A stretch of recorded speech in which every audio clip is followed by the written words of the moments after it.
Welcome to the Center for Transformation Institute podcast, where we are uniting with therapists everywhere for personal and professional growth.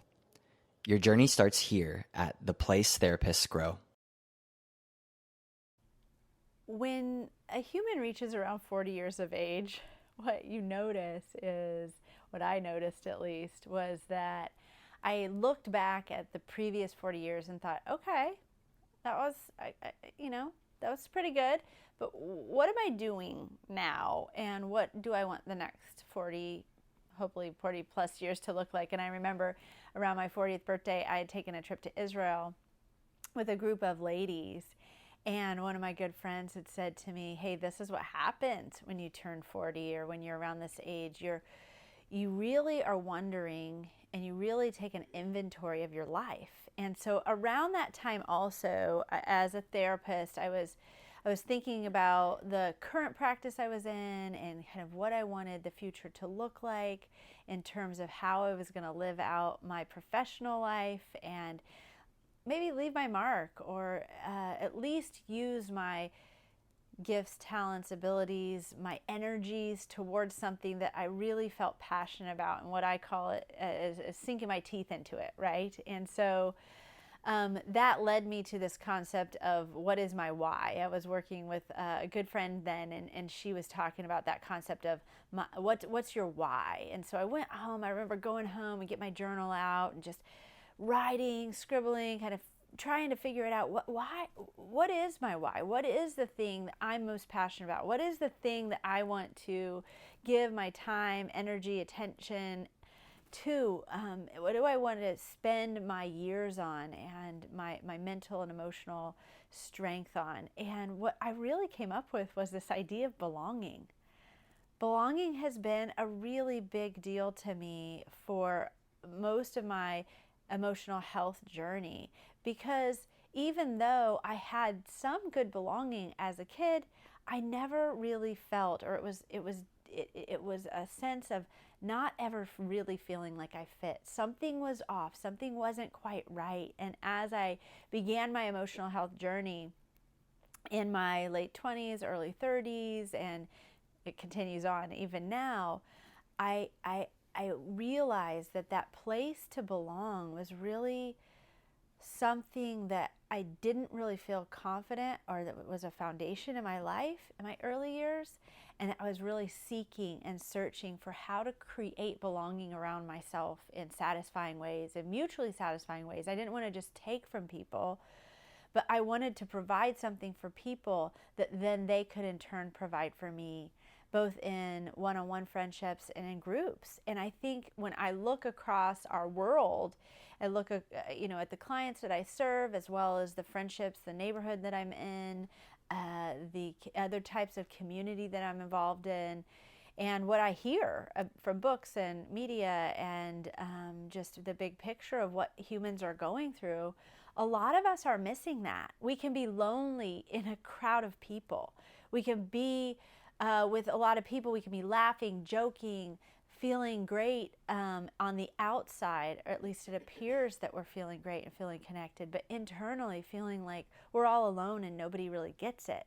And we're in pain and nobody understands what it's like to be us and what we're going through, so we don't really feel like we're getting into a mutual place with others, a reciprocal and mutual place. And that is very lonely. It's very lonely to have that in our marriages. It's very lonely to have that in our families.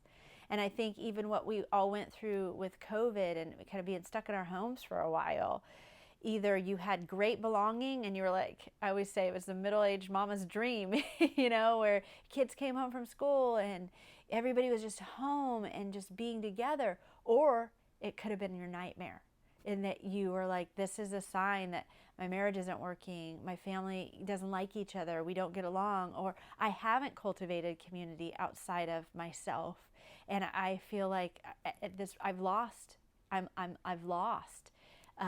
everything, or I've noticed how barren and empty I am.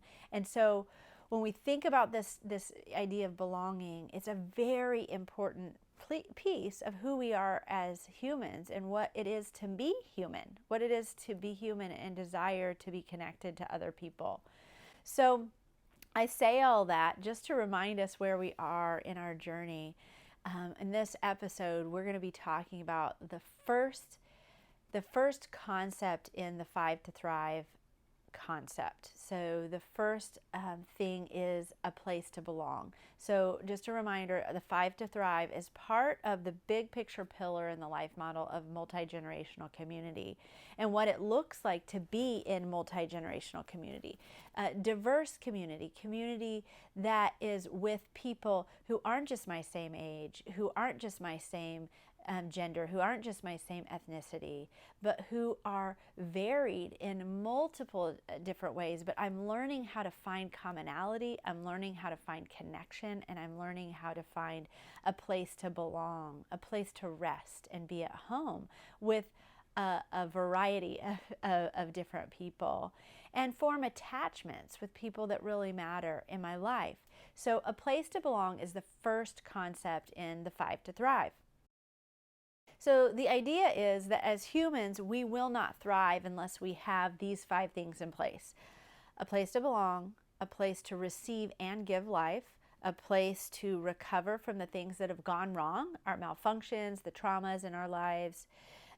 4 is a place to mature according to the age that we're in our developmental maturity stages, and we're matching our age with our emotion and psychological maturity. And then a place to learn to know our own hearts or grow in our personal identity, who we really are and who we are called to be in the world. Not who we're acting like, but who we are truly called to be. In IFS terms, we call it the core self or the spirit-led self. And so back to a place to belong. This is the foundation of the 5 to Thrive. If we don't have a place to belong, we're not going to be able to have the other things. It starts with this secure foundation. I'm reminded that Dan Siegel talks about this concept of oats. It's others in the self. And I actually heard Dr. Wilder talking about it too. Even today, I was re-listening to a Joy Streams. And if you haven't checked that out, Joy Streams is a teaching library that Life Model Works has on their website for a small fee. I think it's $9.99 a month. You can access this plethora, this deep, rich teaching library, and I'll just listen to the teachings over and over and over, especially Dr. Jim Wilder's teachings, in that when he speaks, there's such depth of maturity and depth of eldership, and so he's offering us such rich information. So I'll listen again and again.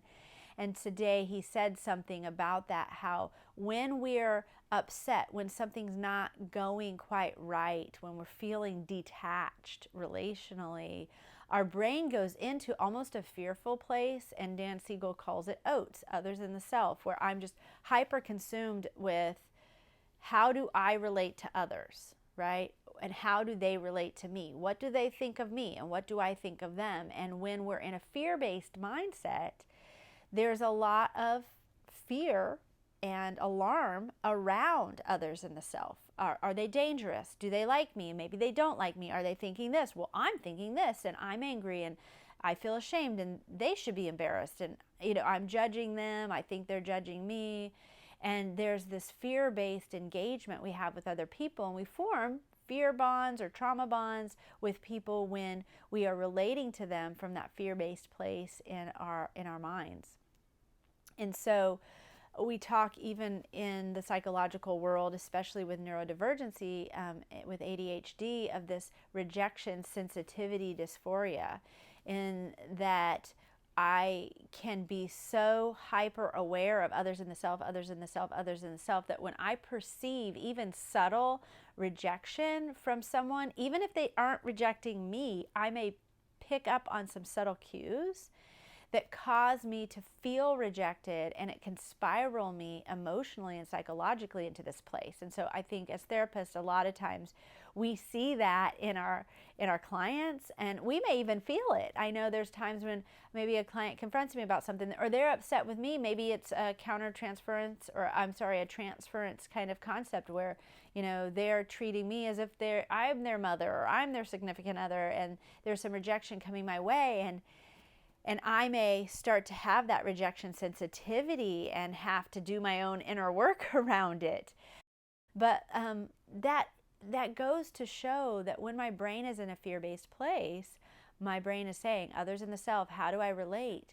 And this concept of a place to belong in the 5 to Thrive has so much richness around it, because if I can find a place to belong, a place to really be able to rest with others who know me and who love me, no matter how I act.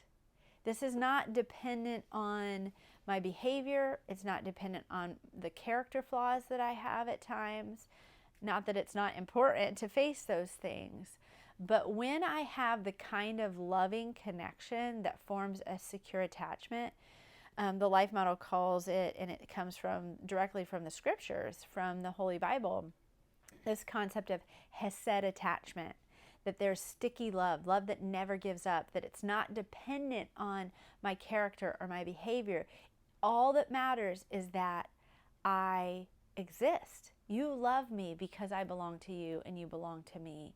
And we're gonna use that sticky love to get through tough times, to get through times when I don't like you, I don't feel like I like you, I don't feel like I love you, but I do, because I'm committed in that securely attached way. So that gets tricky. And if you're listening to this and you're like, but wait a second, what about abuse? What about times when you've got somebody who has sociopathic or extreme narcissistic behavior, and that person is putting you in a position of harm? Well, oh my goodness, of course, you need to set boundaries in that type of setting. But as Christians, we look at those situations through a different lens. We look at it through the lens of, I can love my enemies. Now, loving my enemies doesn't mean I stick around all the time, because if someone's going to harm me, if they're coming at me with a weapon, whether that's their mouth or their body or an actual weapon, when they're coming around me with that and they don't have the boundaries, their weakness is such, their character flaws are such that they're putting me in a precarious situation, I have to set boundaries. But boundaries don't have to be punitive. Boundaries aren't punishment. Boundaries can be loving, they can be kind, and also very firm. This is not okay with me. It's not okay for me to act like, I wish since you're acting like that, it's not okay with me for you to act like that. But since you are acting like that, I have to do this because this is what's healthy and right. And a lot of times, through the lens of codependency, when we do step away with healthy boundaries that are loving, it helps the other person see themselves better. So that's a little side note. But when we go back to this idea of secure attachment in a place of belonging, this is a place where I know that I'm loved. And I think in a previous episode, I talked about this song that Dawn Whitestone, who's with Deeper Walk International, she actually wrote this when she first started learning about Life Model, and she sang it to her kids. And I won't sing it right now, but I'll tell you the first few lines. And the first few lines are, I love you when you're happy. I love you when you're sad. I love you when you scream and shout and get so very mad. I love you when we're peaceful and when we dance and play. My child, I love you all the time, each night and every day. And then it goes on to say, and I love you when I'm grumpy, when I'm not okay, when I'm acting in a way that isn't maybe loving, or I've, exceeded my own window of tolerance and I'm acting out of that, and it appears that I don't love you, or appears I don't want to be with you. It's not true, because we're family and we're connected and I love you. So this message is so important in terms of a place to belong. Because if we feel like people only love us or want to be around us based on our behavior, then we're going to perform. And performance isn't going to get us truly secure attachment. Secure attachment says, hey, you're acting like this, but I know that's not your true identity. I know that's not your true self. So secure attachment, according to the research, what Dan Siegel says, and I love what Kurt Thompson says about it as well from a interpersonal neurobiology lens, it's when I feel securely attached to you, when we belong to one another, then I can go out and explore the world. I can take risks because I know you're my home base. I know I have a place, and I know 2 of my children have gone off to explore the world. They're out in college and doing that thing. And while it's sad for me as a mother because I miss them and my home is a lot more quiet, it's exciting because they know I'm here. They know my husband and I are here and that we're with them and that we love them and that we're rooting for them. And that then gives them the energy and the strength to go out and explore the world. I find myself doing the same thing in my places where I belong. One of my main places of belonging is a therapist identity group that was formed 7 or 8 years ago, and we're still growing strong, and we are growing together in amazing ways. And I oftentimes will find myself thinking, what is it like to be me? How does my belonging group see me? And I'll see their faces and I'll hear the words they've spoken over me over the years. And I'll remind myself, it's like me to act like this in this situation, even though I feel like acting out of my anger or my sadness or whatever it may be in those big 6 unpleasant emotions. I'm going to act like this because this is who they've told me I am, and it resounds. It's true. I know when they speak these things, it feels congruent with who I am, my truest identity, in my core self. So when we think about a place to belong, a place where you can know me and I can know you, the good, bad, and the ugly, but you can believe the best about me even when I'm not acting out of that place, even when my weaknesses are coming up. That I have a place of a foundation when we have that connection together. And shame is opposite of that, right? So toxic shame would say it's not good to be with you. Healthy shame would be you're not acting like your true self, and it's still good to be with you even though you're not acting like that. And so that's what we want to do with our people. We want to have the capacity and the maturity to be able to enjoy each other. I've heard Wilder even say, the way that a brain can grow more mature is by being enjoyed by those who are more mature than them, even in weak moments of their life.